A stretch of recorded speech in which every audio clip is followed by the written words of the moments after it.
up, everyone? I have been all right. Let me take everybody back real quick because Father Dave Nix and I have been pretty good friends for over a year now, right? Like maybe 2 years. So the way we actually came in contact was on Twitter, strangely, but Father Dave Nix had somebody who watched his podcast was a Protestant and looking to come into the church and lived in New York. So he put them in touch with me and just to see if I could connect them with a parish to get into RCIA. So that was our first conversation we ever had. And then over the past 2 years or so, we've just become friends and have been discussing a lot of things behind the scenes. And we finally got the chance to actually bring one of these conversations onto the screen. So how are you doing, Father Dave? Good. And thanks for helping bring that person into the church. Yeah. So real quick, I want to start this conversation off because something happened to me last Sunday at Mass that I don't know if I'm completely judging this out of it, like wrong, or if I'm overreacting, but everyone has their horror Novus Ordo stories. And up until last week, the most horrible thing I'd ever seen, I had a priest who was a visiting priest at a Novus Ordo parish change the words in the creed to "for us men in our salvation" to "us men and women in our salvation." He made us switch to the old response, the pre-Benedict responses. He came down from the sanctuary and held hands with the people in the audience, and he changed the gospel, because the gospel reading that week was John 1, which is the gospel that you read at every traditional Latin Mass at the end of the traditional Latin Mass. And he said he didn't like that gospel, so he changed that gospel. So that was the worst story I'd ever been in up until that point, aside from seeing hosts hit the ground from communion in the hand. Then this past Sunday, I was at Mass, and I was there for a friend's daughter's communion. And my friend's father-in-law had a heart attack during the homily. Okay, so I was always under the impression that the homily was a break in the Mass of the Faithful and the Mass of the Catechumens, that there's a break in the middle. And I guess you would say the Eucharist of the liturgy, the Word, or the liturgy of the Word and the liturgy of the Eucharist in the Novus Ordo Mass. But I was always under the impression that that is actually a break in the Mass, and that if something happened, as long as they didn't start consecrating the Eucharist at that point, that in an emergency like that the priest could stop, and as long as he picked up the Mass, and in the case of an emergency, as long as he continued it and finished the Mass after, it would be okay. So this guy has a heart attack. It's obvious to the entire parish. The entire parish sees it. The family is hysterically crying. The man's able to walk to the door, and once he gets to the door, he collapses. So they carry him outside. The whole family is hysterical. There are 3 priests at this parish, and not one of them went over to give this man extreme unction. Not one of them even asked, hey, let's all do some intercessory prayers, like pause the homily and ask for intercessory prayers. We have an emergency going on right now. Am I overreacting and getting upset to something like that? Or is that actually, did he do the right thing in that scenario? You mean insofar as he didn't anoint him in the back? He didn't stop the homily. He just kept on like nothing was happening. Nobody went and got the other priests that were in the back to go and give any anointing, anything. It was just, he just kept on with the Mass as if nothing had happened. Yeah, that's a good question. So first of all, at least in tradition, the actual sacrifice begins at the offertory. So when you see the priest, and we're obviously talking about the traditional Latin Mass, when the priest takes off the veil, that begins the offertory. There's 3 actual parts of the sacrifice, and that's where, like, if a priest dies right after he takes off the veil, you do have to haul in another priest and have him finish the Mass at that point. Now, you're absolutely correct that the homily is considered a pause. It's a hiatus almost. Of the Mass, right, between the Mass of the catechumens and Mass of the faithful. This is why, in tradition, the priest takes off his maniple when he's preaching at that point. It's probably debatable if the priest actually preaching should or could or would have gone to the back to pause a sermon. But I think you named the easiest solution right there would have been to have one of the other priests who's in the back, who's in the sacristy or whatever.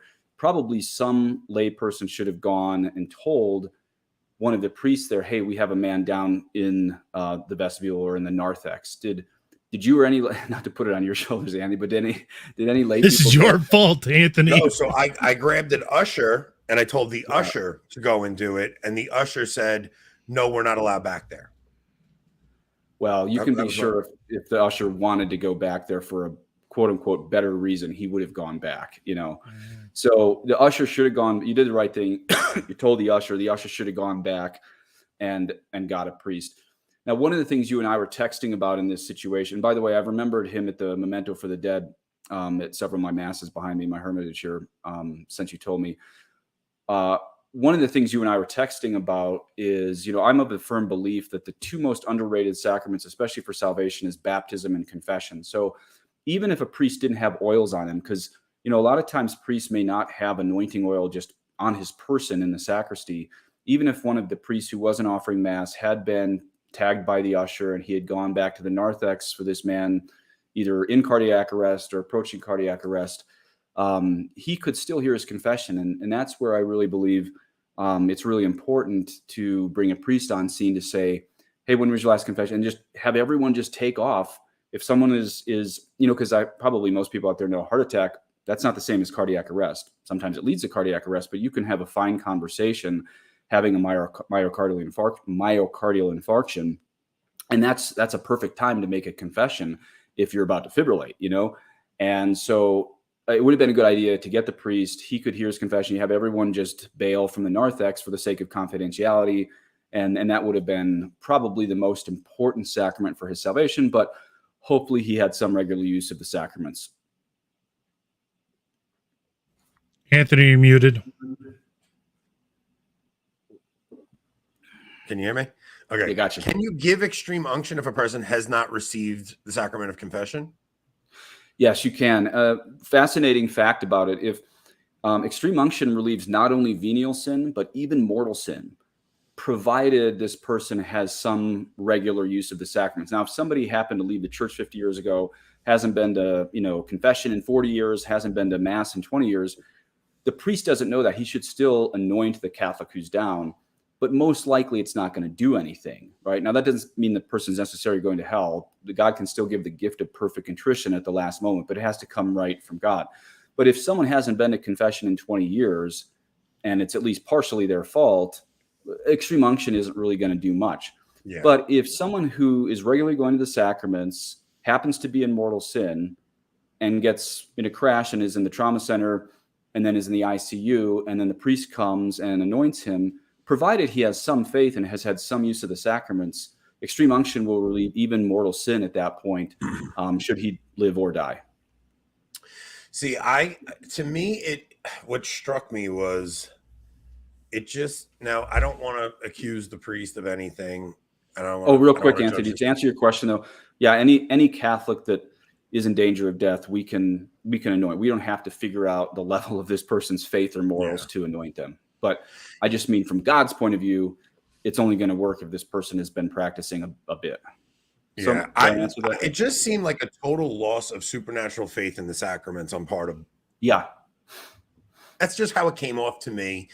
And this is a parish that on a typical Sunday, you'll hear applause after the homily, and never is it corrected. You'll see people receive communion in one hand and go like this. Like it's there's such carelessness in the liturgy at this parish that it feels borderline sinful to go. Like I never ever feel like I fulfilled my Sunday obligation.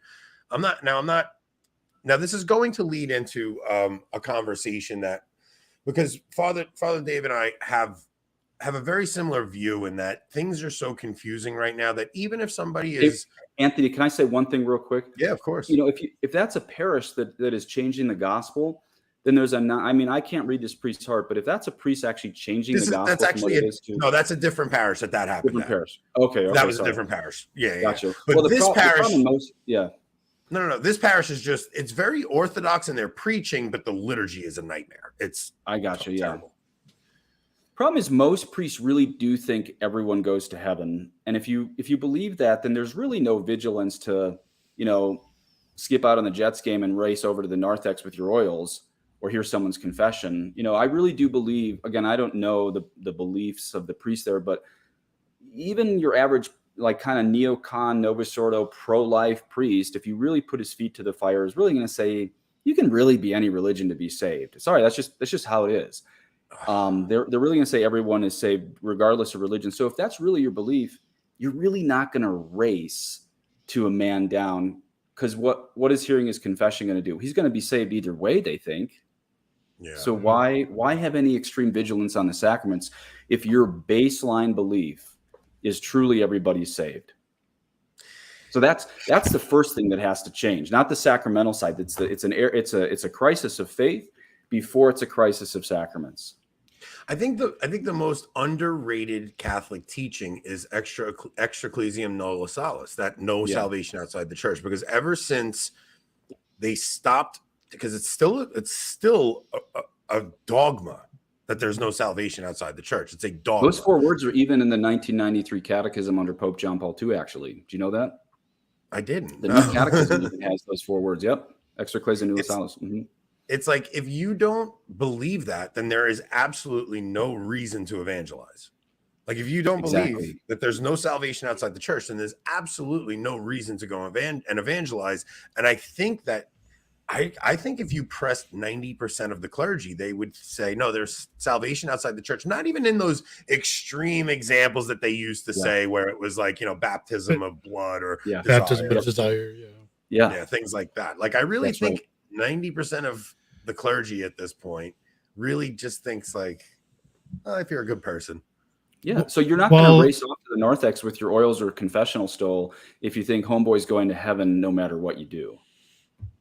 Well, we're on the subject of last rites.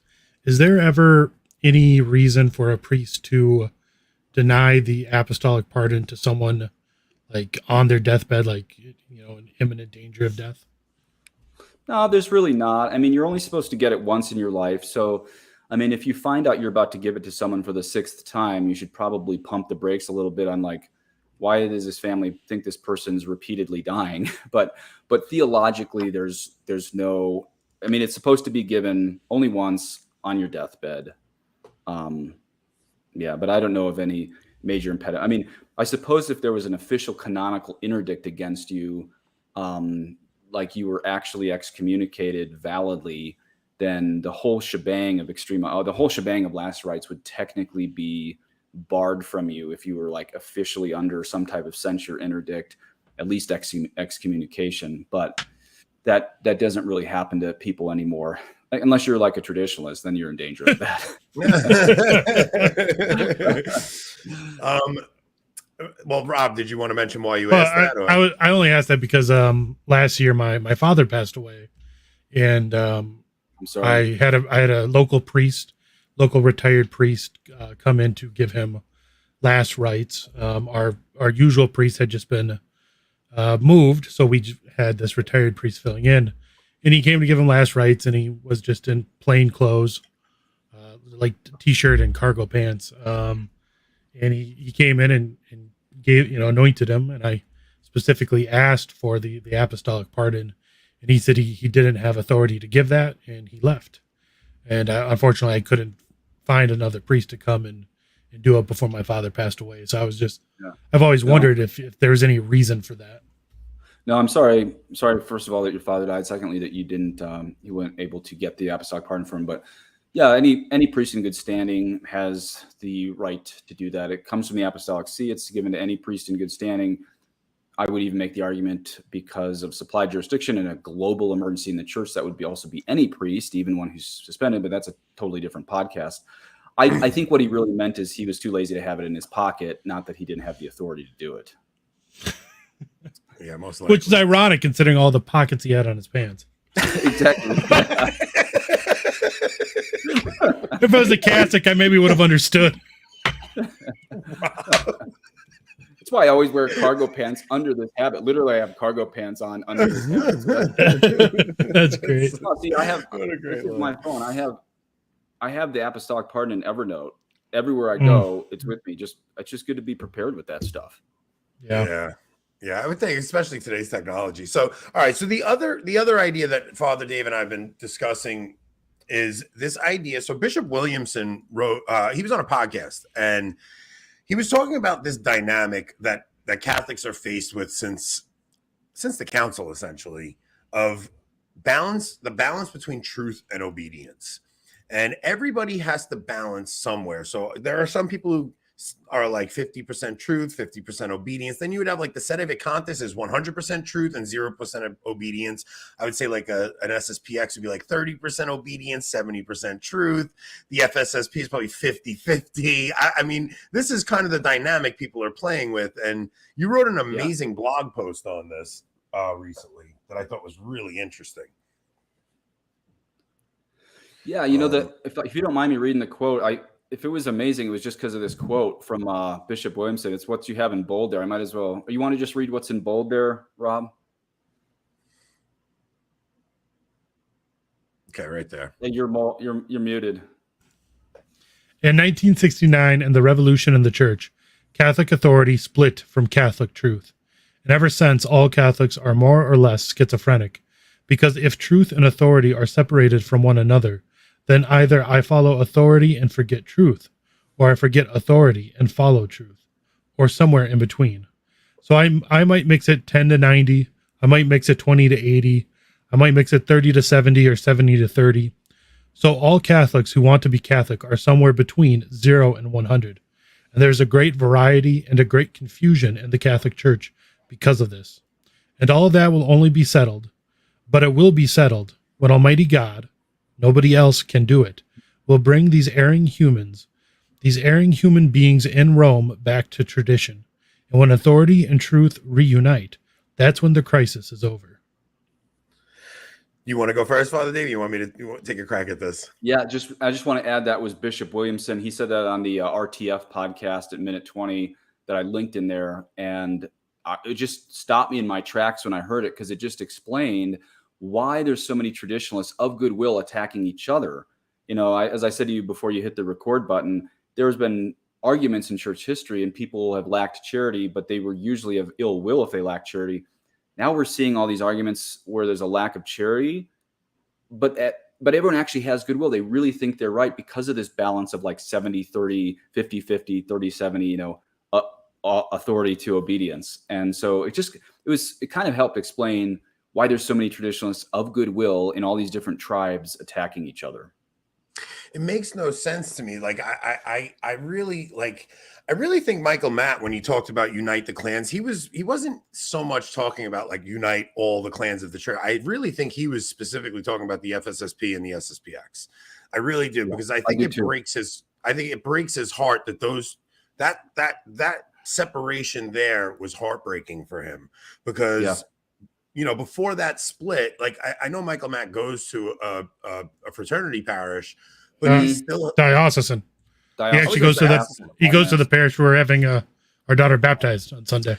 Right. So, but he also was, I think he said he was confirmed by Archbishop Lefebvre and things like that. And it's like, there really needs to be, I think we need to give a wide berth for the conclusions that people are coming to right now. I think things are so confusing right now that it's like, if you come to a different conclusion than the next guy, but you both believe the Catholic faith, but you're having a hard time with Pope Francis or whatever your issue is, it's like, aren't you still brothers? What are you arguing about? Why are you angry at each other? Yeah. If I could read the one line, and I won't just spend your podcast reading, but the one line I was quite proud of writing that explains this fraternal charity. Let me just read that from that blog, and then I won't read any more from my blog for your guys' podcast. I said I'd read the whole thing, as I think it was such an amazing blog post, because you added plenty to it that really just went into it. But maybe we should, even after you do that, we'll get into. You had this great analogy about a father leaving money to one child over the other. Do you remember it? This was right. This was right when my mom died. And all right, so why don't you read the line, and then we'll get into that, because I know you want to Rob, bring that up on screen. It's not on screen. It's right towards the bottom. It says, although Bishop, if you look for the words, hijacked. Okay, so I wrote, although Bishop Williamson was not speaking of fraternal charity in this part of the podcast, I extrapolated from his words that those who hijacked the council, not only in implementation, but even at the outset in 1962, purposely wanted division in the church. So let me pause there real quick. We have to realize that people like Skilobex, he was sort of seen as the father of the fathers of the council. Skilobex wrote in ambiguity, quote, so his will could be done later. And that's a direct quote from him. It's in Taylor Marshall's Infiltration. So we know they wrote in ambiguity. Why? So there'd be confusion. But I'm also convinced they wrote in ambiguity so that the people in the future who are actually sticking with the Catholic faith would actually be fighting each other. Again, because some people would say, well, you know, a pastoral council can't err in faith and morals, and other people would say, but if it contradicts past dogmatic councils, then that's a problem. I mean, it was almost a ticking time bomb to have traditionalists fight traditionalists. Okay, so anyway, it continues. That means for us, the only way to disarm Satan here is to stop fighting and show charity to one another. This is especially important for us in the traditional and conservative movement at this moment in Catholic Church history. And no, we're not talking about, quote, how a council takes 100 years to take effect, end quote. What church historians traditionally meant by a council takes 100 years to take effect was to effect the clarifications contained in an ecumenical council, not debate the purposeful ambiguities of a council. And these ambiguities have led to a circular firing squad, not only with liberals, but even among good-willed traditionalists within the Catholic Church. So like I could hammer out the position of SSPX above FSSP. I could hammer out the position of FSSP above SSPX. I could even do why sedevacantists are right and SSPX is wrong. I could even do why SSPX is wrong and sedevacantists are totally wrong, or why SSPX is right and sedevacantists are wrong. I could give a better argument probably than most of the people out there listening in their own respective teams out there. But because none of them actually make perfect sense. None of them make, and that's the thing. I could poke holes in the FSSP view. I could poke holes in the SSPX view. I could poke holes in the sedevacantist view. I could even poke holes in my own interregnumist view. The fact is, we all believe in the full articulated faith and morals of the church as traditionalists, and we're all walking with kind of a limp. We all have a bit of a sliced Achilles heel because nobody has the perfect Rosetta Stone, not even me, to understand that. And the only thing that's really going to solve it is when we have a traditionalist pope. That's the only thing that's going to solve this. I have to address something real quick because 11 thinks like I'm afraid of a question. I know, it's like so ridiculous. Like I'm afraid of. Guaranteed, I won't answer this. I don't even understand the question. It doesn't make sense. Do you guys think it's a mortal sin if SSPX do not fulfill their Sunday obligation? They're saying.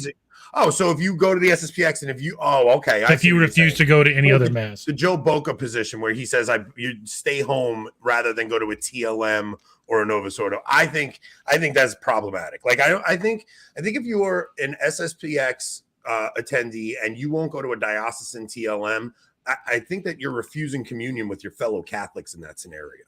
So I do think that's problematic. I don't know if it's a mortal sin. I mean, if a mortal sin has to be 3 conditions have to be met. They have, it has to be full has to be grave matter, full consent, knowledge. And full knowledge. Like those 3 things have to. So you can't. It's hard to judge if something's a mortal sin, but I do think that that's very problematic. And I've told Joe Boca that. Joe Boca holds that position. He says he won't go to mass at a diocesan Latin mass. I'm like, Joe, it's not. Like you're actually refusing communion with your fellow Catholics. That's the schismatic attitude you have to watch for. And I don't know, Joe. Does he give a reason like he believes that they have invalid orders, or what? What was I don't know. I think I'd have to ask him. I would ask him. I'm sure he would answer. But it almost comes. There's a few people in SSPX communities that they just think that diocesan priests doing the old mass have invalid order. That's a little more common among sedevacantists.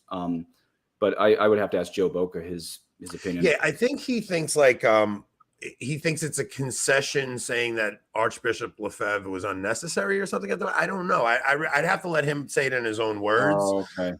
Yeah. So it's not about validity of orders. I know he goes. So he says that to be bombastic, and at the same time he goes to Holy Innocents in Manhattan. So don't listen. Okay. Like Joe's a firebrand and he likes to rile people up, but Joe's not actually. He doesn't actually mean always what he says. You got a great parish there, Holy Innocents. It's my favorite parish on the planet. Like it has confession 4 times a day, and it celebrates both forms of the mass. Even when they celebrate the Novus Ordo, it's always ad orientem. There's a communion rail, so it's always a reverent liturgy, no matter when you attend. And they have confession before and during every mass. It's like if you hear something in the homily that triggers your conscience, you walk over and go to confession. Nice. Yeah. Such an amazing thing. And it's beautiful architecturally too. Yeah. It's one of those older ones. So like what we're really getting at is that look, even people that that go to a Reverend Novus Ordo, they're balancing more obedience than truth, but they're still a person of goodwill that loves the Catholic faith, loves Jesus Christ, believes he's present in the Eucharist. They're still your brother or sister in Christ. Like it's such a weird dynamic when you have these traditionalists even fighting the people that go to the Novus Ordo. It's like, if people believe the true teachings of the church, I don't understand where the problem is. That's right. Everyone's bushwhacking through a jungle that's completely uncharted and trying to figure out, okay, I'm reading the Council of Trent, but my bishop says this. These two don't seem to line up. But if I don't line them up, I'm going to be accused of being a Protestant, because reading the council on my own without my bishop makes me a Protestant. But I also know some of the things my bishop's saying isn't right. So people just go through this. We Catholics are hardwired not just to be obedient to God. We also, at our deepest core, actually want to be obedient to the Pope and our local ordinary. But then we're reading these old school church fathers and the saints and all this stuff, and we're like, how do I square the circle on this? And so everyone kind of comes to a different squaring of the circle.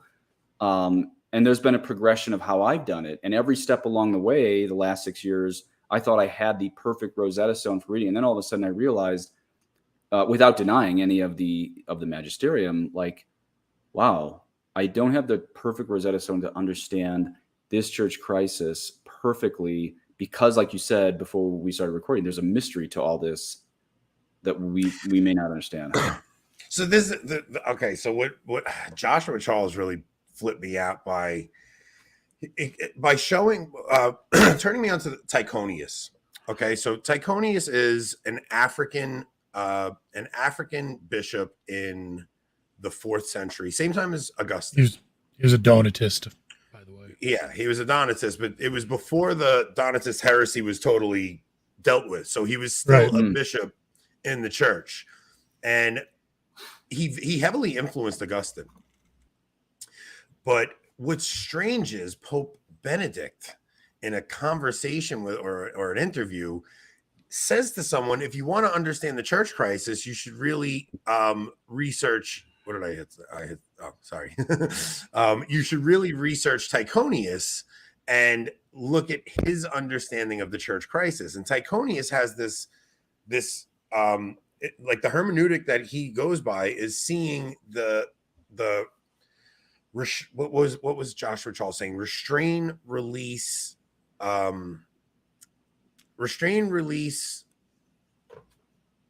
return. Restrain, release, return. It was the 3 R's. Yeah. But he goes through this whole thing saying how, like, there's basically the church is made up of 2 different parts. So you have a bipartite church within the church. So you ever hear on Anthony Stein's show, he talks about the anti-church all the time. You also heard that talk in 1947 with Archbishop Fulton Sheen, where he talks about the anti-church will have all the marks and vision of the church. Like, it will look, for all intents and purposes, like the church, but it will be the body of the Antichrist. And it's like this weird thing, like, and it's like, what are you talking about? Where are you going with this?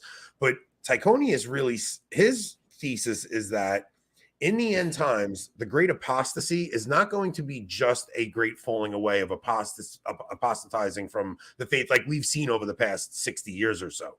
His thesis was that the true, like the actual church itself is going to apostatize from the truth, and that a segment of that church will end up leaving it, and they will have to leave it, but they will still feel like they're part of the true church, believe all the teachings of the church, still have the sacraments. Now, it kind of lines up if you look in the Apocalypse, because when you look in Revelation 12, where Our Lady, clothed with the sun, with the crown of stars, she takes the church into the desert, right? Like, Our Lady takes the church into the desert, but it's like this other church still exists, and she's taking this church into the desert. And there's a line before that where God actually says, where in scripture it says, come out of her, my children, because before you partake in her blasphemies.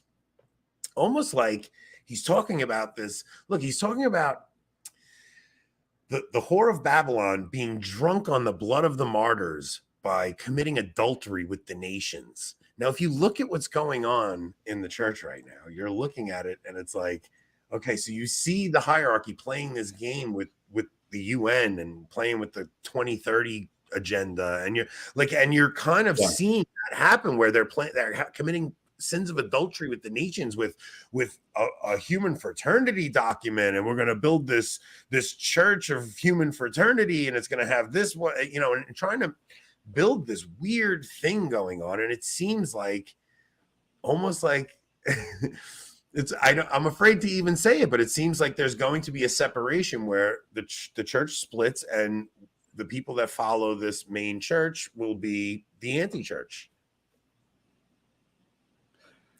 Yeah, there's an interesting quote from Archbishop Vigano, and he said, "It is no accident what these men affirm with impunity, scandalizing moderates, is what Catholics also believe, namely that despite all the efforts of the hermeneutic of continuity, which shipwrecked miserably at the first confrontation with the reality of the present crisis, it is undeniable that from Vatican II onwards, a parallel church was built, superimposed over, and diametrically opposed to the true Church of Christ." So there you have someone who was a mainstream apostolic nuncio to the United States, does not appear to be a 58 sedevacantist, using terms like parallel church. Now, I'm not a 58 sedevacantist. I have friends who are. Eclipse, right? The eclipse of the church. But 20 years ago, the only people using that vocabulary were sedevacantists, right? But then you mentioned Archbishop Fulton Sheen, and he said the devil will deceive even the elect. He will set up a counter church, which will be the ape of the church, because he, the devil, is the ape of God. It will be the mystical body of the Antichrist that will, in all externals, resemble the church as the mystical body of Christ. Now, Josh, Charles, and I, we talked on the phone about this about a year ago, and I think the hard thing to explain, though, from real solid ecclesiology is, I mean, we know that Christ can only have one spouse, right? That's all through St. Paul. It's all through the book of the Apocalypse. There's only one faith, one Lord, one God, one baptism, and one bride of Christ, who is the church. So we've had times in history, like the Arian crisis, when we had a bunch of heretical bishops, but we would have said the church was the Athanasian priests, those who actually believe in the Trinity, right? But apparently this is a little bit different of a crisis. Like how does someone who believes in a parallel church or a counterfeit church, how do you explain that Christ can only have one spouse? And how do you explain the papacy enduring to the end of time? Because that's another thing, right? Like we have to believe that the papacy will endure to the end of time. Now, what also, like if you go back and you read the church fathers talk about how, well, in scripture, it says that the Antichrist will seat himself inside the temple of God and make himself above God and all things of, put himself above all items of worship. I don't have the quote. Yeah, Second Thessalonians 2:8. So now the thing is, a lot of Protestants will take that as there's going to be another temple built, right? Mm-hmm. And this Antichrist will seat himself in the temple, but that would not be the temple of God, because that is not the temple of God anymore. So it's almost like, I think if the church fathers would have said it was the church, because the church is the temple of God. So if the church fathers would have interpreted that and said that the church would be the temple of God and be the seat of the Antichrist, throughout all of church history, we would have been waiting for the Pope to be the Antichrist. Like it just would have happened. So it's almost like I don't know, like divine providence that they had to say it was going to be the temple was rebuilt. And it's a strange thing. Like during the reign of Julian the Apostate, he tried to rebuild the temple and God just kept sending earthquakes and the temple just kept crumbling. So he was never actually able to rebuild the temple or get the Temple Mount built. But the church is the temple of God. And if the Antichrist will seat himself in the temple of God, putting himself above God and all things of worship, like I don't see how that could be the old temple, especially when you have the mosque and whatever the Islam is on it. Alaska. Yeah.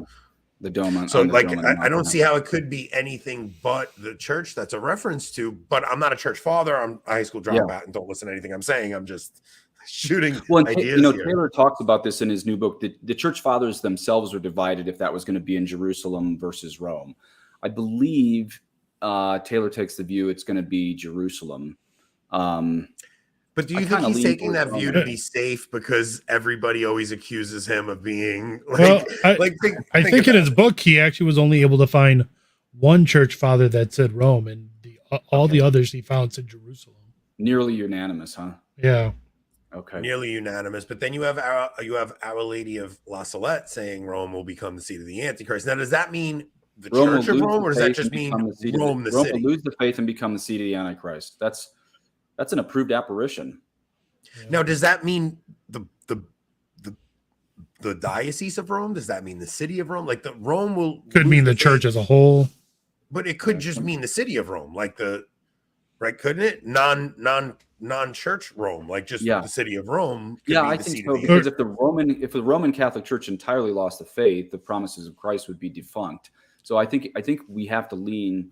I tend to see that as the clergy of Rome when she says. I mean, if you've been to Rome, it's a pretty filthy city right now. Yeah. Anyway, It could even be the loss of whatever was left of the Roman Empire.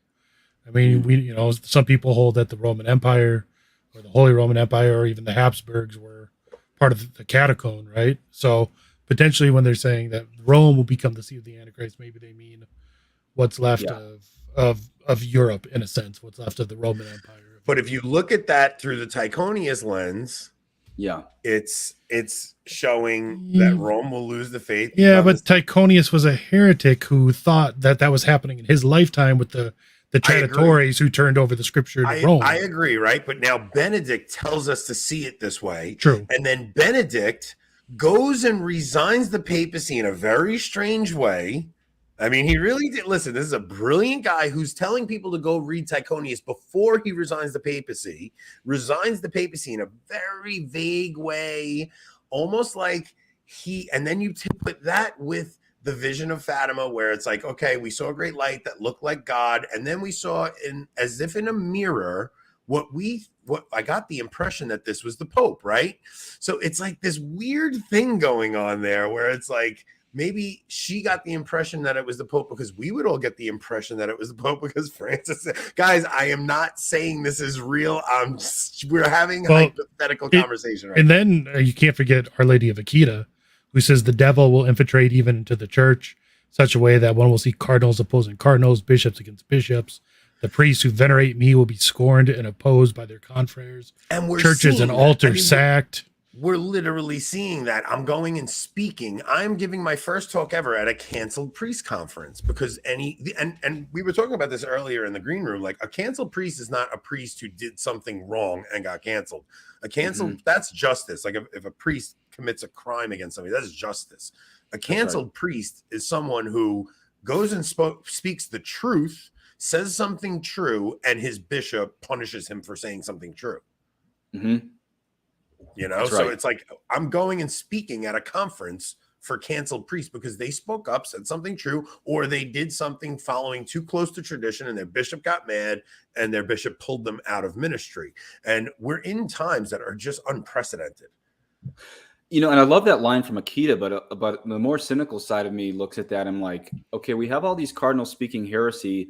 Who is the prophesied super cardinals opposing them right now? That's true. I mean, we had like the Dubia, two mysteriously die, God rest their souls.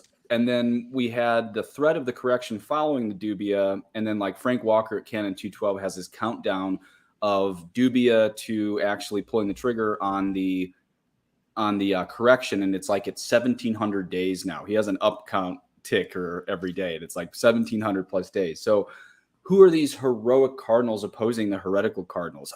I just don't see it.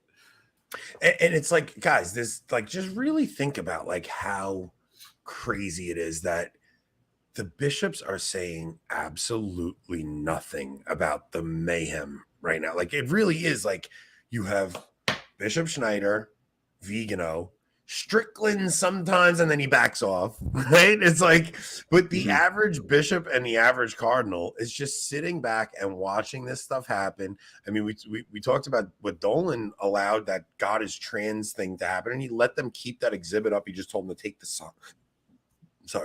Take the sign down. It's like, this is such a crazy thing that we're living through right now. It's not like anything we ever could have imagined. Yeah, I mean, Satan's always been after the church since the resurrection of Christ, but I think something happened in 2016 onwards of this unveiling of evil that maybe you could say 2013, 2016, I don't know. Something going forward only in the last 10 years, evil's become really unveiled. And the only thing scary to me is that there's still people who seem to be of goodwill who side with the evil. That's a scary thing to me. But one nice thing about the current church crisis is a lot of the fence sitters, a lot of the fence riders are joining the good guys team right now in a way that they were hesitant to do, say, 10 or 15 years ago. You know what I mean?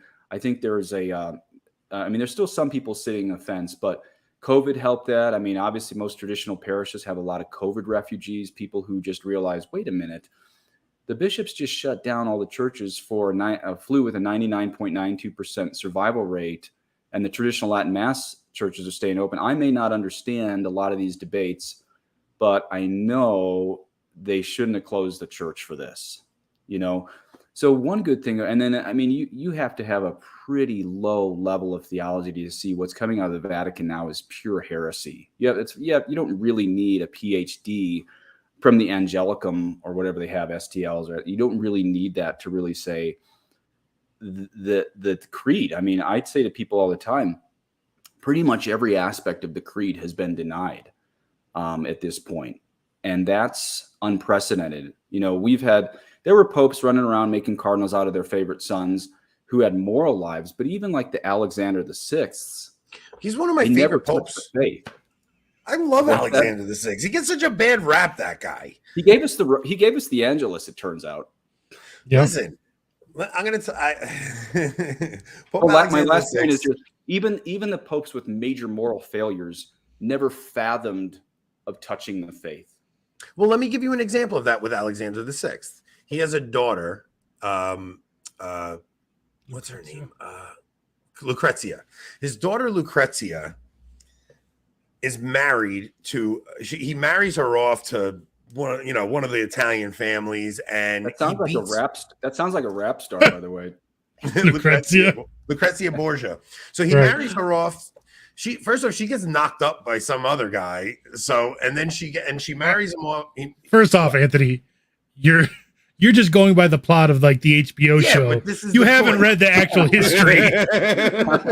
you don't know if any of that is true. It might not be, but this is the point. Even the show understood this. That he gets his daughter. I do know the divorce was the annulment was real history, but in the show, yeah. But anyway, so there he marries her off to this guy, and they want to get an annulment. Now he's the Pope. You would think the Pope could just give an annulment.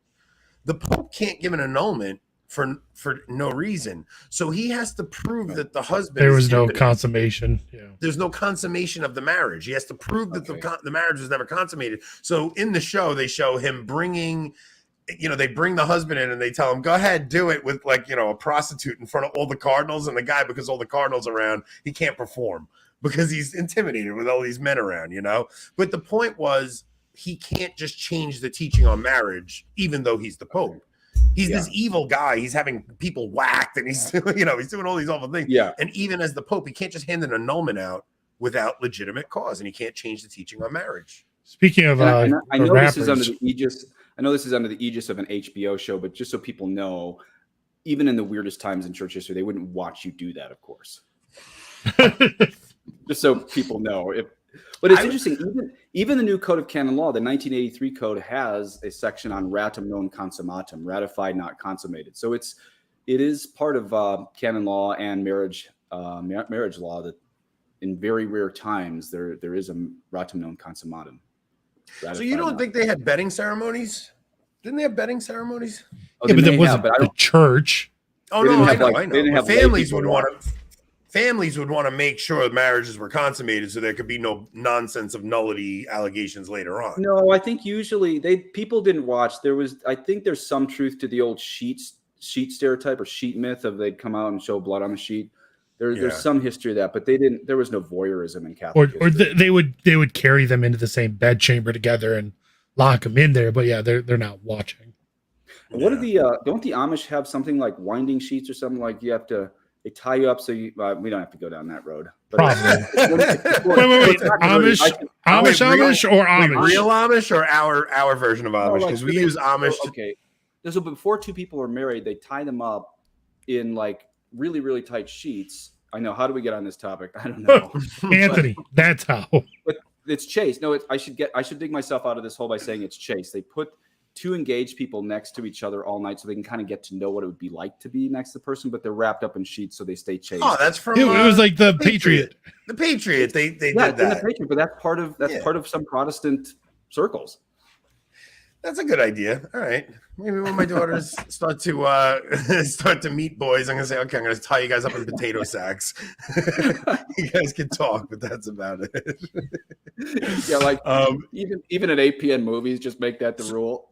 So what was the analogy you were getting at with the family leaving? You know, the father dies and leaves the inheritance to one child over the other. Because I remember when you told me that. I don't remember exactly how you said it, but it was something I actually experienced in my family. What was the analogy about? Was it church? Was it the church? We were talking about, it was something about like the way things are in the church right now. It was something about like it feels like the father left the inheritance to one child and the other child got nothing out of it. And this is it was months ago we had this conversation. Yeah, it was months ago. I'm sorry. Bitter. Oh man, it was so good too. We're terrible. You can have me on next time. We'll talk about it. Because that actually that happened in my family where the inheritance was left to someone else, and my envy of that person is really what started my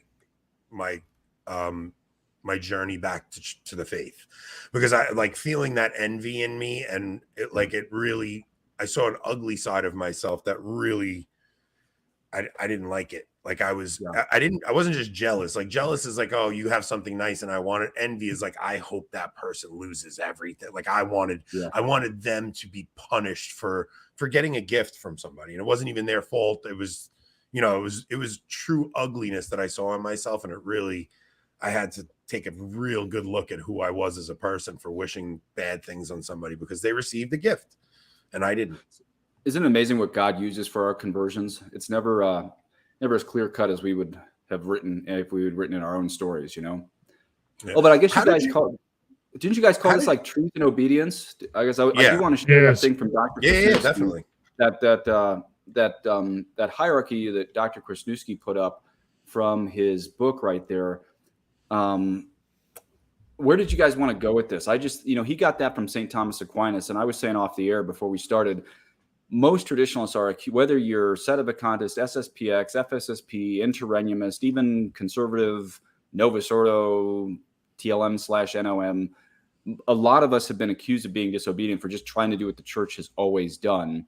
And this is where we always have to actually show that there's different levels of obedience. What I find fascinating about this hierarchy from St. Thomas Aquinas is that at the lowest level is human ecclesiastical law. That's conditional obedience based on trust, rightful subordination, preservation of ecclesiastical common good.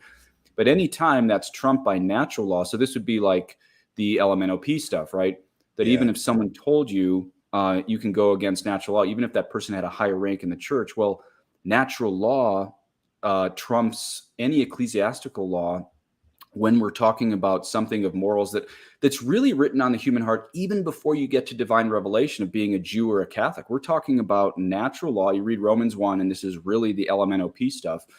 Natural law can't be trumped by any ecclesiastical law because it's already written by God in the human nature. And then higher than that is revealed divine law. And this is where we traditionalists, quote unquote, get in trouble. This is why you're speaking at a canceled priest conference, is you have all these priests with the canceled priests who look at articulated faith and morals for, over 1900 years. And then their bishop tells them to disobey it. And then they're caught. But look at what's on the screen there. Divine law comes ahead of ecclesiastical law. So it's not that the canceled priests are disobedient. It's that they've chosen the right hierarchy of obedience. And then at the very peak of that, of the ladder or the triangle there that Dr. Krasnewski made based on St. Thomas Aquinas is God's eternal law. That's the absolute obedience of all creatures. So when people try to weaponize, obedience against us who are traditionalists, we don't have to hem and haw and be like, well, you don't understand, or I'm not really disobedient. We have to say, no, I actually have chosen obedience, and I'm obedient to human ecclesiastical law insofar as whatever matches up to their bandwidth at that. I'm obedient to natural law as best I can be, and I'm obedient to revealed divine law for everything that's in the Bible and the magisterium. And if someone wants me to cross the wires on those, I lose my soul. And you can really see this really, really well in the movie A Man for All Seasons with it's the movie of St. Thomas More. Yeah, he's balancing his family, his conscience, his king, and his faith. And he has to work this out. You can't just say, well, just obey the king or just obey your local bishop in England. Well, it's a little more complex than that. He chose to obey the Pope. And now we're in a crisis that's 50 plus years longer than we ever expected, where now we can't just even do what St. Thomas More did. Now we actually have to say, is there aspects of eternal law and revealed divine law that appears, and maybe, well, I'll just put it this way. We seem to be living in the time of Our Lady La Salette. I'll leave it at that. Well, okay. So even one of the craziest stories, one of the craziest Lefebvre stories is, this is before the bishop's consecrations or anything. He goes to a church and he wants to celebrate the traditional mass, and he's told he's not allowed. Mm-hmm. And the following week, a Methodist is allowed to go and celebrate their services at that church. Bingo. And how does a priest who said, I've been celebrating this mass my entire priesthood, I've been going to it my entire life, and I'm being told there's something wrong with this, and the Protestants who I've been trying to convert my entire life are now allowed to celebrate their services there. Like, how can you not see that as, how do you obey that order? And I don't know. I don't see how people make Lefebvre out to be a villain without any empathy for his scenario. Like, I understand that people are like, well, he's not being Martin Luther. That's not the same thing. That's not Martin Luther. Martin Luther is rebelling against the teachings of the church. That's a very different thing. He's changing doctrine and dogma. It's a very different thing than what Lefebvre was doing. And that's Luther. That's the showstopper in that Bishop Williamson quote that I shared at the beginning of this podcast, where he says in 1969, in 1969, Catholic authority split from Catholic truth. That's kind of what we all have in our gut instinct as Catholics, but none of us usually have the courage to say something that cut and dried. That Catholic authority diverted, split from Catholic truth, because that's a really scary thought. Who's Bishop Williamson to say that? He sounds like the next Martin Luther to say that, right? But I understand the accusation, but I mean, even Glenn Beck said this. He said, Glenn Beck's not even Catholic. And he said, yeah, I've heard about this third secret of Fatima that talked about a bad mass and a bad council being predicted. It's like, whoa, if that's the case, then you can't compare people who are holding to constant classic faith and liturgy of the church to Martin Luther. The only Rosetta Stone of all this is going to be the third secret of Fatima. Because if the third secret of Fatima is, as like Ferrara and those guys who made the movie and the book, The Secret Still Silence, give some pretty decent evidence for, if the third secret was a prediction by Our Lady herself for a bad mass and a bad council, then guess where obedience lands you?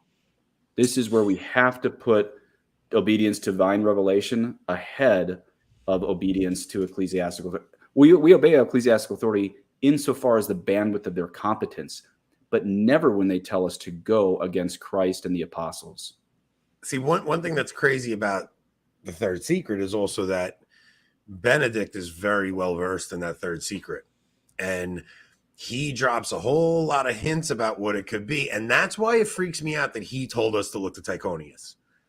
Yeah, that's but you really have to remember, if you read Father Paul Kramer's book, the three greatest enemies of Sister Lucy of the Cardinalate in the 20th century, especially from like 1970 to 1995, the three greatest enemies of Sister Lucy who manipulated her and tried to hide the third secret was Cardinal Cianci, the one who starts with S, and Cardinal Ratzinger.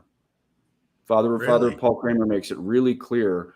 Ratzinger made Sister Lucy's life pure hell on her trying to release the third secret. And he has this all documented in his book. It's one with the flames on the front. I can't remember the name of it, but I never read any of his books. It's extremely well sourced. So Ratzinger, as an expert on Fatima, yeah, I do think he's an expert, but he was also one of the greatest enemies of Fatima in the 20th century. I hate to say it because God rest his soul, but he was one of the three main cardinal enemies of the true secret of Fatima in the 20th century. Anthony's like, maybe I shouldn't have had Father Dave on this podcast. No, I don't care. Listen to me. Everything we're talking about is hypothetical, and I'm saying crazy things too, right? Like we're gaming things out and trying to understand what the heck is going on. That's it. Like nobody's. Yeah. That's why like the hardest time I have with the sede position is how confident they are that they're 100% right. Like I find that that's the one. I find that like lacking in humility, where the conversation we're having right now, you're even saying like, okay, I can poke holes in every single argument. Like, and I don't know. Yeah. It's just having an epistemic humility of saying, okay, we all know something's wrong, but we're not sure we're not sure. And like, I want to I mean, when I wrote that blog post, everyone. Oh, sorry, go ahead. No, when I wrote the blog post, the only person that reached out to me to correct me for it was a set of a contest to be like, yeah, I get your point, but really you're wrong and we're right. So it's sort of the confidence that, listen, the biggest case against the sedes is sedes themselves because of the lack of charity they have. It's like, and they're worse online than real life, by the way. Yeah, I would imagine. I don't know any real life sedes. I didn't know they existed. I thought they were only trolls online. Like they're real people? I didn't know that was real. I'm only kidding. Because I know Lauren's in here and Lauren's a real person. She's only teasing Lauren. No, and I challenged a sede friend recently on this. I said, I think the hardest thing for the sede, if you look at some quotes from Cardinal Bellarmine and apply them to the last 5 popes, I think it does give some pretty strong evidence to the 58 sede view. But then you push them and you're like, okay, so you're basically saying, this can go like, okay, it's gone 50 years. Would you still hold that at 100 years? Could it still be the case at 200 years of being interregnum? Could we have 300 years of interregnum? And I said to a sede friend, like, I get your point. You have some really good points, but where is the visibility of the church? And he said, well, nowhere in the magisterium does it say the church actually has to be visible. I didn't have the chance to go look at that, but I think for me, that's the biggest hole to poke in the sede thing is, and how does it get corrected? It's the Garabandal prophecy, the Garabandal visionaries mentioned a synod. So like they're saying, you were saying that Fatima might say something about a council and a bad mass. Garabandal talks about a synod, which I think this next synod, what do they push it to next October now? Yes. I think the synod is going to be in 2024. Like, I really think some crazy things are going to come out of that synod. You ever see that quote from St. Gregory Nazianzen, saint and church father, said, all that comes from sin is just rottenness. I'll have to find the quote. Dr. Even from back then? He said this in the 4th or 5th century. Yeah. Wow. So let me search on my Evernote. Let me see if I can find it. Yeah. Paul says Garabandal is not of God. I don't know if it is. I have no idea. Why do you say that, Paul? Because I've seen some videos that look awfully convincing. The only thing I have a hard time with is the illumination of conscience. Like, it's just not how God's ever worked in salvation history. Like, God has never, like, he's always worked with a remnant. He's always worked with his chosen people. He's never revealed himself to all of humanity in one shot. Now, so I don't know how the illumination of conscience would work like that. Like but maybe, who knows? I mean, it's just it would be unique. I really like Garabandal. I really want to believe in it. That sounds like I'm about to give all these reasons why I don't. I'm actually 50-50. The one thing that makes me pause on Garabandal is the looks of the girls who are apparently in ecstasy. They look more like they're possessed with the the crane necks and the, when you're in ecstasy, if you see the pictures and the descriptions of saints in ecstasy, it's extremely peaceful. Where what gives me pause is the visionaries looking like they're possessed in very violent contortions. It's a very small thing. I probably shouldn't hang my hat on I have to go that, back and look at those videos. but it's enough to trouble me on Garabandal. Yeah. So Paul's saying that the illumination of conscience is contrary to teaching. See, but there is stuff about like a sign in the sky. So maybe the illumination of conscience, maybe they're explaining it poorly, and maybe it's going to be like another miracle of the sun type thing where everyone sees it and they know, but to me, like for every human being on the planet to know their place with God, like how does that not lead to an immediate conversion of every person on the planet? Free will. You could line that up with the 7 ages of the church. So that leads to the 20, a lot of people think we're in the 5th age of the church. We're going to have the 6th age, which is peace, predicted to last 25 years. And then the Antichrist comes. So, I mean, you could make a pretty good argument. The illumination of conscience is the threshold between our current 5th age of the church leading into these 25 years of peace. Yeah. So that would be like the reign of Mary. Yeah, this is also predicted in Fatima, the era of peace. In the end, my immaculate heart will prevail.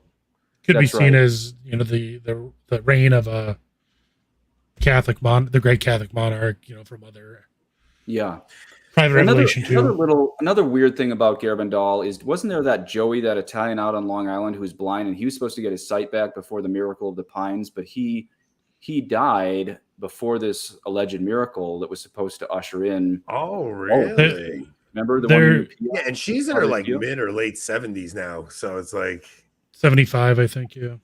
Yeah, it's like, and she said flat out, if this, and she's supposed to tell us 10 days before it happens. She knows the date already. It is a weird one. I will say that. Like, Rob, Rob, about the blind guy, the new PO. You know that whole thing. He just died a few years ago, but he's supposed to get his sight back, according to Garabandal, before he died. So I don't know. Yeah, I think she lives on Long Island, Conchetta. Yeah, one of the visionaries. Mm-hmm. Yeah, maybe I'll have to go interview her. I'll find out where she lives and interview her. Oh boy! I joke that Garabandal is the traditionalist Medjugorje. It really is, right? Yeah. Just lost a few followers for saying that. Listen, no matter what, when you talk about like these visionaries, like you'll always get people get so angry, and some people like on both sides of it. It's really a funny thing. Like, listen, Medjugorje is a weird one for me because like my parents went there when I was a kid, right? And my father had like his rosary beads that he had since he was a child with silver links in between turned gold.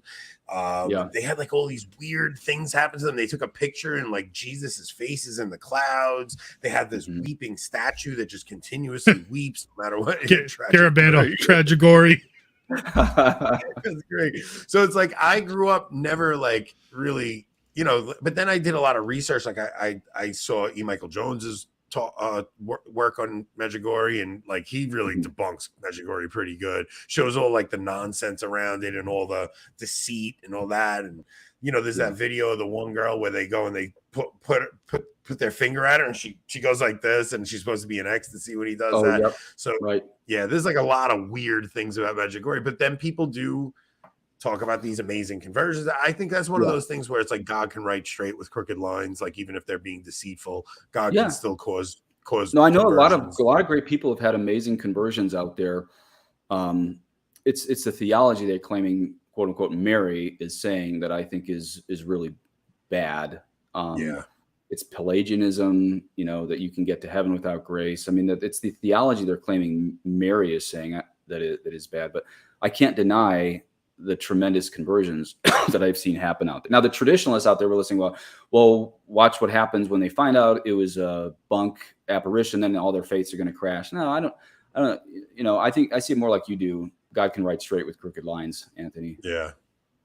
Yeah. I've seen things like that happen from that. So it's like, look, I mean, and also if you have 1,000 people a day in adoration going to confession, just being in adoration and going to confession, there's going to be, even if the apparitions were false, which I tend to think they were, if you have a 10,000 or 10,000 people a day going to adoration and going to confession, there's obviously going to be a lot of grace there. There's something too what Francis said about that, like where he's like, well, Mary's not like a Daily Post giver. Like she's not like coming to give you a daily message. Like she's never done that in history. She's never, and her messages in Medjugorje are so different from all the other apparitions, especially in the last 150 years.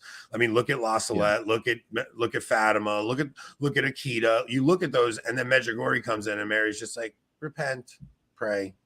Which it's like, that's so generic. She said, and this is Croatia, which is a big mix of Catholic, Eastern Orthodox, and Muslim. And she said the holiest person in the town is a Muslim. Well, how do I know that can't be true? It can't be true. Now, here's what can be true, because I know liberals are going to cut out this little segment like they do against me. Here's what can be true. A Muslim could be the kindest person in the town of Medjugorje. It could be the nicest person in the town.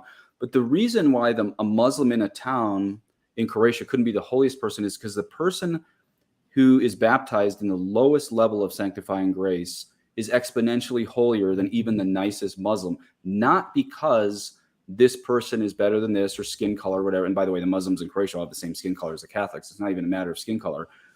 The reason why is because grace makes us holy. So Mary saying, allegedly at Medjugorje, the holiest person in this town is a Muslim, unless 100.0% of the Catholics in that town were in mortal sin, then that statement is false. And that would also have to mean there's 0 baptized babies who are between baptism and their first mortal sin. So if you want proof of that, just look to the scriptures where Jesus says the least in the kingdom of heaven is greater than John the Baptist. That's a little John different. The Baptist, he was actually he was at the highest level of grace, because the doctrine, not just the devotion, the doctrine of the church is he was born without original sin. So he was that. The fathers explain that a little bit. I like where you're going with it, but John the Baptist was at the highest level of grace at the time Mary said, when John the Baptist heard Mary's greeting, it's actually dogmatic. That's where he was actually baptized, basically. He was justified at that very instant. Yeah. So when Jesus says that, I always interpreted that as he was saying that because John is the last of the old covenant prophets. Yeah, I think now the new covenant comes. So John dies before the gates of heaven are opened. Yeah, I'll have to see what the fathers say, because I think it is a juxtaposition of Old Testament and New Testament, but we couldn't take it literally as John the Baptist himself, because he's seen as, when he leads besides in Elizabeth's besides womb. Joseph and Mary, he's pretty much held as the third holiest saint ever. How did you actually, what was your original conversion? Because I know you started off as just a regular Novus Ordo priest, and like what led you even to seek out the priesthood? What was your original conversion?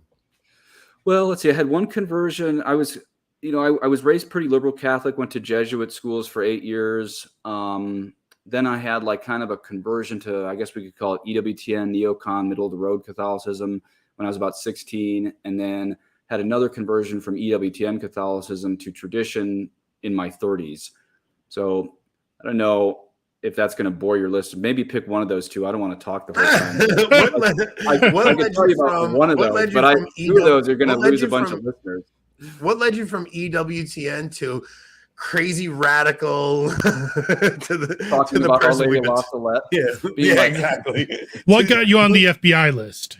Yeah, well, that was what got me on the FBI list, was being arrested in abortion centers. And I saw you put the picture of that up. And I actually have my FBI file in that room that they actually handed me after one of these arrests. And so for the people who don't know me listening, we do prayerful counseling inside of abortion centers. And we won't leave until every baby and mom is safe. And then we get hauled out of there. But that's, that does tie into the whole topic, duties to truth and obedience. Really, even the EWTN world doesn't have a problem with me getting arrested in abortion centers, considering it's peaceful. And why does the, and I don't mean to rip on EWTN, I mean the Focus / Augustine Institute / conservative, that the part of the world that's neither James Martin nor Taylor Marshall. And I hate when people compare those two, by the way. I wrote a blog against that. But I mean, your run of the mill. You wrote a blog against that, and then JD Flynn wrote an actual thing on it. And it was like 2 years after I wrote it. Yeah. You were like, I knew they were going to do this, and it's such a nonsense comparison. Well, and I didn't even mean to say those two. I guess I mean like somewhere between the ultra liberals and us traditionalists, there's a group of Catholics cutting their way, doing their best, and they don't have a problem with me getting arrested in abortion centers. Why is that? Because they understand a bad law is no law. A law saying you can kill kids is no law at all. And that's essentially where we take this in tradition on ecclesiastical and liturgical things is if you tell me I have to give communion in the hands and all the church fathers are unanimous against it, and I know the one exception people are thinking of, and I just disproved it in a recent podcast, then no, I'm actually not required to do that. Enoch wants you to shut up. No, these guys When are are you- honoring me by When are you going on with him? Have you talked to him? No, we have to connect. I have to But give you anyway, his number. I actually told him I want him to get somebody for me, and I told him I was going to link you two up because I want to. Have you ever seen any of his get to knows? Oh yeah. I'm hoping to join you guys in Pennsylvania. Oh yeah, so you are definitely, yeah. So you're coming to PA with us. We're doing a like a little men's week, and Rob's going to be there. Enoch's going to be there. My cousin Eddie, a couple of my brothers are going to be there. We're going to go to Pennsylvania to my uncle's house. He's got 70 acres with quads, and we're going to go to the Padre Pio shrine. But we have an apartment, a separate apartment for you, so you could do your monk thing because I know you have to do divine office and things like that. So see, and all these people, all my enemies online say the hermit thing's a total farce. But I said to Anthony, I need mornings for prayer, afternoon for correspondence. I can join the evening. So the whole hermit thing's not a total farce. I do that on the go also. I love when people make you out to be like you're some like rad trad when you're like the most gentle, soft-spoken person. Like you're just like you're so reasonable. You're like, I just want everyone to love each other. I don't know why everybody's fighting. Because I'm mean on Twitter. I just need to quit Twitter because I'm meaner on Twitter than anywhere else. So it just that's all of us. Everybody. That's all of us. I'm just gonna quit. It's just a terrible medium for communication. But you have a good bourbon cream. Oh yeah, Enoch. Yeah, but you're pretty funny, Anthony. I mean, you're real good about the self-deprecatory humor. Like when you tweeted you won your wife over when you first met her, saying you're going to be really hot when you get those braces off. That's 100% true story. I swear. It's like I saw it and I was like, I don't know Anthony well, but that smacks of a true story. I promise, because I've known my wife since middle school. And we were 13 when we met, and she she had in her yearbook, it was like, I love Anthony Abadi all over her yearbook. So I used to tease her. I go, listen, when you get those braces off, then I'll date you. You're gonna be so hot when you get those braces off. We'd little 13-year-old Anthony saying that. That was the worst. Oh, I was so mean to her in middle school. But then when she hit high school, and somebody else tried dating her, and I was like, I'll kill you. Like, that's my girl. You're not dating her. Like, I'll murder you. Stop it. She got her braces off. She's mine. Yeah, that's it. Exactly. So how did I go from EW to tradition? Is that the question? Yeah. So there was the bad and the good. I mean, the bad was dealing with Eucharistic ministers. And then realizing that even in a conservative diocese, and they sent me to conservative pastors under conservative bishops, there really was no hermeneutic of continuity. Like, I would be defending my liturgical practices as a young priest with Redemptionis Sacramentum, written by Cardinal Lorenzi in the year 2004, signed by Pope John Paul II. And when I was going in with not a 1604 document from Trent, but a 2004 document on why I wanted to do the post-Vatican II Mass according to the post-Vatican II rules, and that wasn't even allowed in a conservative diocese, that's when I was like, okay, I really missed the boat on believing there was a hermeneutic of continuity. Yeah. And then when I started, what year was this? What year did the hermeneutic of continuity myth shatter for you? 2014. So you made it. Okay. So you made it all the way to Francis. 4 years. I made it 4 years in the Novus Ordo world. Yeah.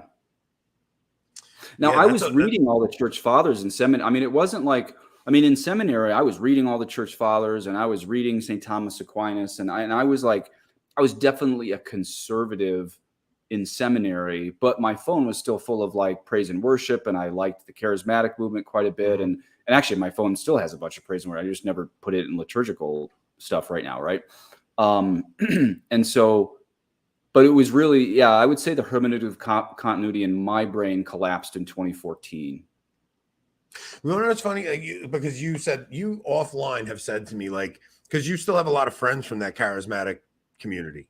And you said to me, like, they're some of the most faithful, beautiful Catholics you'll ever meet. So, like, those Yeah. are the people we're talking about. Like, these are people that really, truly love God with all their hearts. They're not anywhere near tradition, but you know they're faithful Catholics. Like, those are the people that you still need to have goodwill towards. You can't be fighting with them. You can't just look at them like you're better than them because you go to the traditional Latin Mass. It's like when I criticize the Novus Ordo, I'm never criticizing a person that goes to it. I'm criticizing the liturgy itself. Like, I don't blame anyone for having to go to the mass that the bishops put there for them. It's not their fault. That's right. You know, that's all they have access to. When I was in one of my last years in seminary, I went to confession to an FSSP priest, and I confessed just in passing, one of the things in there was making fun of charismatics. Now, he probably thought I was already a rad trad or something. He didn't realize I was still half charismatic when I said it. But that was kind of the point that he kind of hammered on in confession when I confessed to an FSSP priest in seminary, but he was from France. And I said I made fun of charismatics, and he said, you have to be careful, because in the subways of Paris, it's them who are handing out tracts. It's the charismatics who are evangelizing. It's the charismatics handing out miraculous medals. And the traditionalists, we traditionalists, are not doing that in the subways of Paris. So that came from a French FSSP priest to me in the confessional. And that stuck with me. Again, he didn't really know I was still half charismatic and half traditional at the point. But that excoriation stuck with me to say, we traditionalists, we do want to preserve all the old 7 sacraments and all the old school doctrine, but that doesn't mean pulling the drawbridges up, right? That still means if we really believe this is what we're called to do, we can't just pigeonhole ourselves into the spiritual works of mercy. We are actually also called to the corporal works of mercy. We can't just say, well, the liberals are taking care of the corporal works of mercy, so I don't have to, right? I'm rereading the story of St. Francis Xavier, and I'm at the part where St. Ignatius of Loyola and Francis Xavier and all the early Jesuits, their mission at that point was not converting Indians, was not pushing against the Protestant reform. Though both those things were huge for the initial Jesuits, but the very genesis of them was working in the hospitals of Rome. And the hospitals of Rome didn't look like the hospitals of Rome now. I mean, it was just bodily fluids everywhere. It was dark. It was cold. There was people dying. This would have been like working in the home for the dying in Calcutta or something. And this is where the early Jesuits took their start, right? So it's not traditional to actually pull up the drawbridge, only debate theology, and ignore all the corporal works of mercy and evangelization. That's actually not traditional at all. Yeah. Yeah. Enoch actually has a joke. He goes, the only what does he say? The only corporal work of mercy that the trads get right is admonishing the sinner. Well, that's spiritual, though. That's the spiritual. Spiritual. Yeah. The only spiritual work of mercy trads get is admonishing the sinner, because we love to point the speck out in each other's eyes, man. It's like, look, there. Even when we had Father Isaac on, it's like pride is look. So you go from, especially when you in the spiritual life, like when you get mortal sin out of your life, right away you go from like sins of the flesh to sins of pride, right? Like you start thinking like, oh, you go from the prodigal son to the older brother almost in that story, where you're like, well, I'm this and I'm that, and you have to be very careful of that, and you always have to really remain humble, because you can get into heaven if you don't do crazy penances. You can get into heaven if you don't do crazy this, crazy that, but you'll never get in without a humble heart. Like, that's actually the book Humility of Heart talks about that a lot, and it's one of the best books in the world, because it really does teach you how prideful you are, and you really see your own arrogance. Yeah, and that's been my favorite part of the podcast the whole time, the last 60 seconds. That's brilliant. My little sister is joining the Passionist Nun. So she just finished her aspirancy, and she's going for her postulancy next. She's home for her last 3 months. The last 3 months I'm going to spend with her. And she was just telling me a couple of stories about what it's like, first off, being separated from her family and never being allowed to have communication. So she was there. She did like 4 months while she was there. And she was only allowed to write my mother a letter twice while she was there. She was not allowed to make one phone call. She was not allowed to, like, we could write her, she couldn't write us. And she went through this desolation and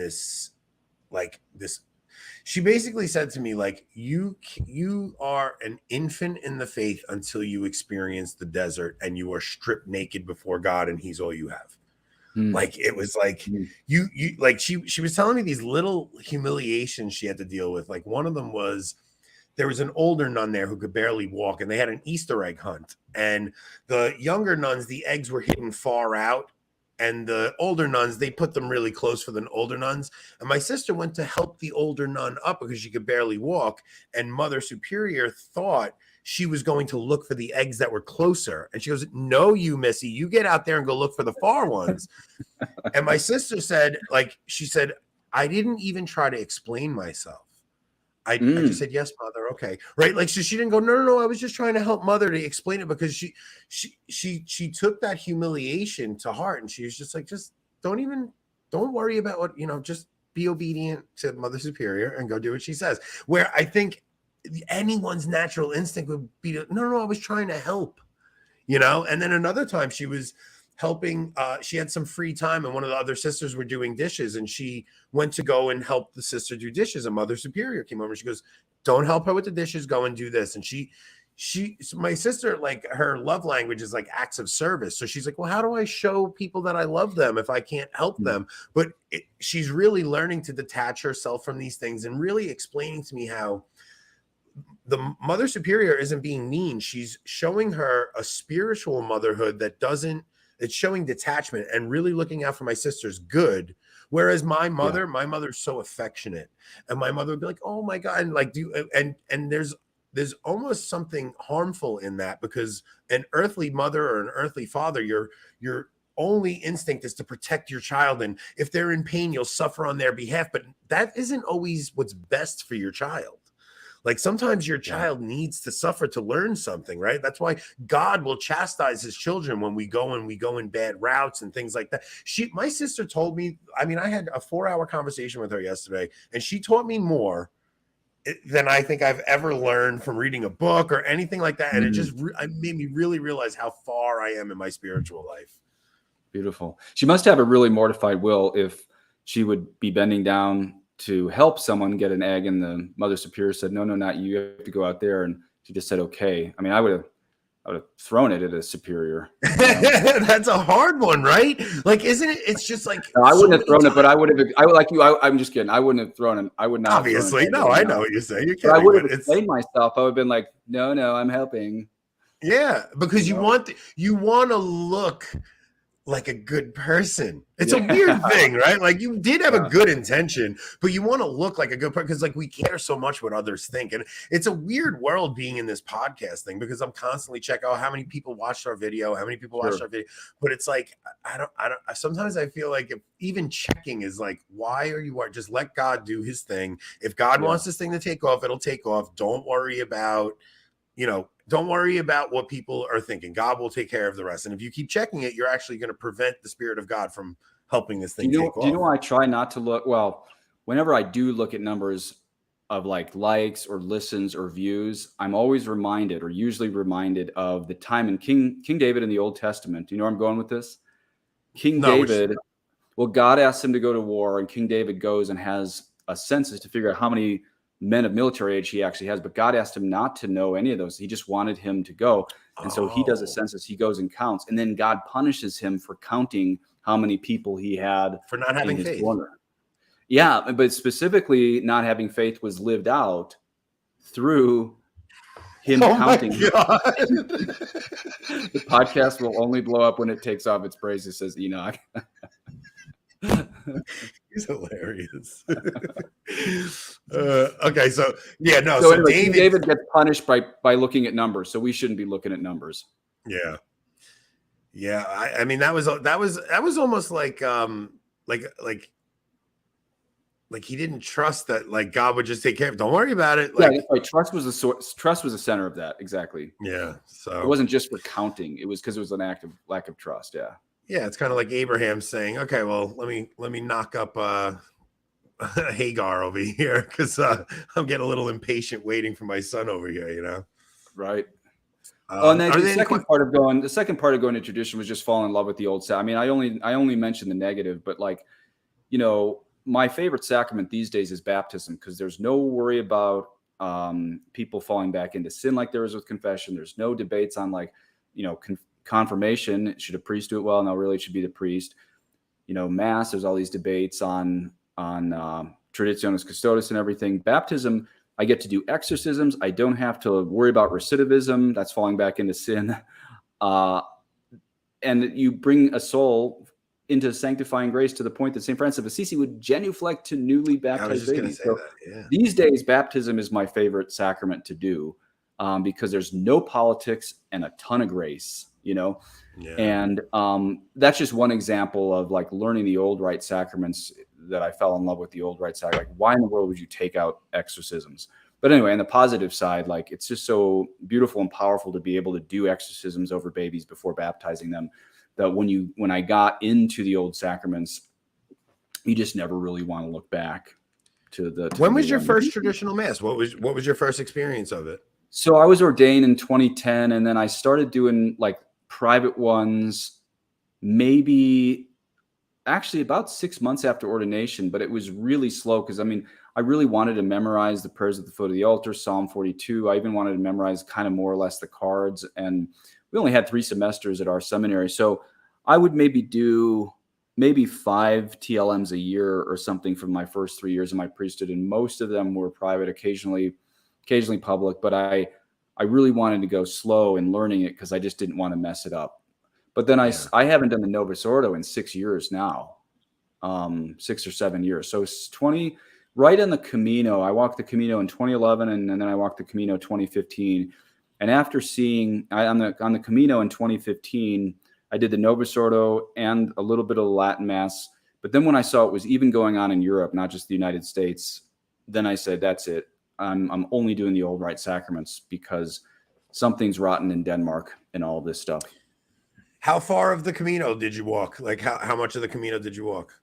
Both times. The easiest answer would be to say both times from about Leon to Astorga, which is like right in the middle on the French way, like north. It's north of Madrid, right in the middle. Leon and Astorga both times all the way to Santiago. So it was about 2 weeks. The second time I kind of started in Pamplona, but I had arrived from a mission in India. I was so sick. I ended up kind of like leapfrogging my friend in buses every other day while he walked from Pamplona. So I don't know. Probably the easiest answer is to say Leon Astorga both times. How many miles is that? Do you know? Boy, see, all the numbers are in kilometers in my brain from those days, so I can't remember. So it took you 2 weeks though, the first time when you weren't sick, when you actually walked, it took about 2 weeks. Well, by the time I got to Leon the second time, I was healthy. So both times, Leon/Astorga on the French way to Santiago took 2 weeks. Yeah. Have you walked it? No, I want to really badly. Is that a pilgrimage you recommend to people, or what would you? Oh, very much so. Yeah. What's the best pilgrimage you would recommend? Because I'm sure you've done a bunch now. I know you're actually going on one with 206 Tours with Taylor Marshall soon. So leave tomorrow morning. Yeah. Yeah. So what would you say is your favorite pilgrimage that you've done? The Camino. Yeah. Yeah. I mean, when I saw the videos of people with the masks on and everyone terrified in the hostels and stuff 2 years ago, I thought I'm never going to walk it again with this. But you know, the globalists are past that scare tactic. They'll move on to something else.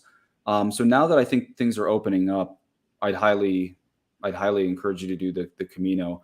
The nice thing is if you do the French route, you know, the first time I did it, I planned out which hostel to stay in. And the first time I brought 10 students from University of Colorado. The second time I brought 20 students from Colorado State University. First time I planned everything out. But then when you realize, at least on the French route, there's a hostel every golf shot away from the next hostel. You don't have to plan anything out. You can just go as strong as you can in the day. And then when you get tired, you're going to run into a hostel every half of a kilometer, maybe every kilometer. Really? They're that often? So you don't have to plan anything out. You just start the hostel lights go on at 6 a.m. You drink your coffee, you walk for an hour or two. Then you have what we joke is second breakfast, like the hobbits. And then you'd stop at like a market at noon, eat a bunch of like salami and bread. Then you want to kind of roll into town at 3, throw your bag in a hostel bed, take a shower. And then we'd all get together, me and all the university students, and we'd have like a 2 or 3 hour dinner every night. So how many people did you go with? 10 the first time, 20 the second. That is awesome, man. If you could get a crew really like that together, like that's amazing. What a beautiful, like fraternal experience to just go just walk together and just spend time talking. That's pretty amazing. I know who that is, Muncie. I made a kid joining the ICK refer to me as Monsignor Nix at one point. I think that's who that has to be. It's Father Lavel. Oh, it's Father Lovell. Wow. Like, who's FL? He was with us on the lunch. I made that kid call me Monsignor just for lunch. Father, I would love to do that. Like, let's get a group together. Let's do that. I would love to do that trek. It's great. And we'd have to bring a mass kit at this point because, I mean, even the second time I did it, even trying to occasionally, I mean, I remember once I was in the cathedral in Zaragoza, and the sacristy is the size of your average American, I mean, enormous sacristy. They had professional or like full-time sacristans there. And I asked if I could just do just the Novus Ordo that day by myself at this enormous cathedral, Northeast Spain, Zaragoza. It's the first apparition ever. It's where Mary appeared to St. James, by the way. And so I asked the sacristan, can I offer mass? He said, no, you can concelebrate. I said, could I please offer mass? He said, no, you can concelebrate. I said, okay, what is the mass happening now? He said, it's in Indonesian. I said, I don't speak any Indonesian. And so he said, well, then you can't offer mass. And I mean, you mentioned 10 minutes ago, I'm a nice guy. My anger came out, and I don't know where this came from, but I remember the old papal encyclicals where it calls down the wrath of Peter and Paul on someone who would go against the faith. And in Spanish, I called down the wrath of Peter and Paul on the sacristan for refusing me mass. And then I left. That was the end of my interaction with him. Father Lava, me, I don't know if you've been listening the whole time. He has been. He's been ripping. Oh, he has been. We're so excited that we're gonna. Oh wait, I got a quick story about Father Lovell. He came out to Denver, and we went out to a traditional parish, and then we went to lunch, and apparently there was bird poop on my habit, and he just said in his typical Lovell way, is like, when you come out to the conference or the Coalition for Canceled Priest Conference, can you just try to make sure there's no bird poop on your habit? And there was actually bird poop on this. So anyone who says I'm not living poverty, I wear bird poop. I just watched Father Lavel on Grace Force yesterday. He was on Grace Force. That was a really good interview. If you guys haven't seen that one, go check that one out. I'm giving my first public talk since my brother's wedding, when I gave the best man speech, and my sister-in-law is still mad at me for that one. So we'll see how this first talk goes.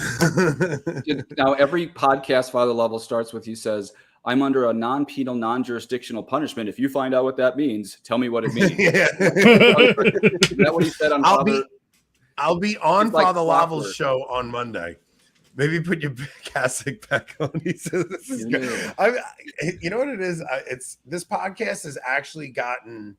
I'm friends with a bunch of people that I never would have had the opportunity to be friends with, and that's been my favorite thing about this show. I also have friends in California now that they text me at 8 p.m. in California, and I'm sleeping. I saw your tweet on that. What was your complaint about that? It's like, so I get texts in the middle of the night at 11:30, my phone's ringing.